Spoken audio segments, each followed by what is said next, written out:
Hey everyone, this is Becky Howie from NatureWiseCounseling.com, and I help busy people just like you go from feeling stressed, tired, and burned out to feeling happy, healthy, and fulfilled again.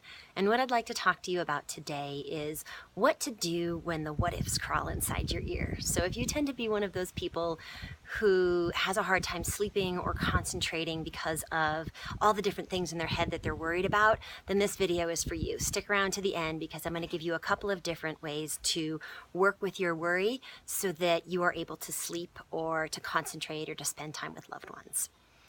So what I want to start with is a little excerpt from a poem that I used to love as a child. I don't know how many of you ever read Shel Silverstein when you were younger. My mom used to read it to me and I loved all of his works. And he has this poem about a little kid that's called What If? And it starts out something like this.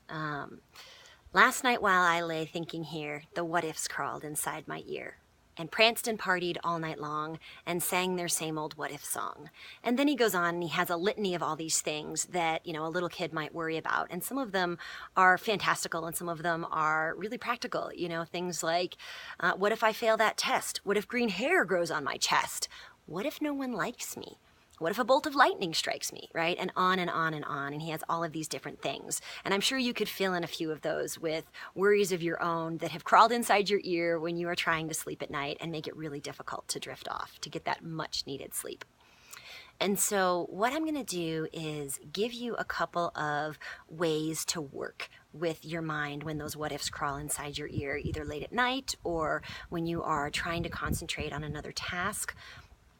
And the first one comes, I can't even remember where I read about it initially, but comes from a man who would come home at night and have all of these things kind of running around in his mind from work, right? All of the what ifs sort of bouncing around in his brain. And before he'd turn off the car, and before he walked into the house to have dinner with his family, he would imagine writing down each one of these little what ifs and making them into little paper ornaments and hanging them on a tree outside of his house. Then he called it the worry tree. And so what he would do is kind of go one by one through all of the worries that he had and hang them as ornaments on his worry tree. Not as a way to get rid of them, because we can't really, make these things go away, but as a way to set them aside for a period of time so that he could be present and actually spend time with his loved ones, right? And so that is variation number one.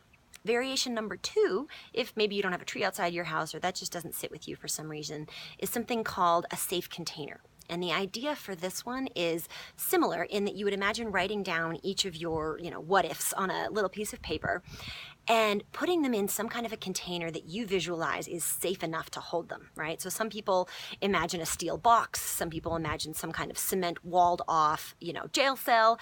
Personally, I'm a Harry Potter fan, so I imagine that nested chest system that they locked Mad Eye Moody in the fourth movie, and it's just like locking chest upon locking chest upon locking chest, and so on and so forth. And that's where I put my little, pieces of worry paper. That's where I imagine putting them so that I can set them aside for a period of time and get to sleep because my body needs it so desperately, or concentrate on work because I really need to do that, or set them aside so that I can spend some time with a friend who needs me. And so I want you to see if you can try one or the other or both of these exercises in your life and see what that does next time you're worrying. And if you find that it is still difficult to kind of take those things and put them aside, right, hang them on your worry tree, and I want to let you know that that's totally normal, first of all. And second of all, that it will get better with practice. And if you feel like you could use some extra guidance in this area or some extra practice together and accountability in a group, then I want to tell you about my new stress management group that's coming up in Boulder, Colorado, starting after the 4th of July.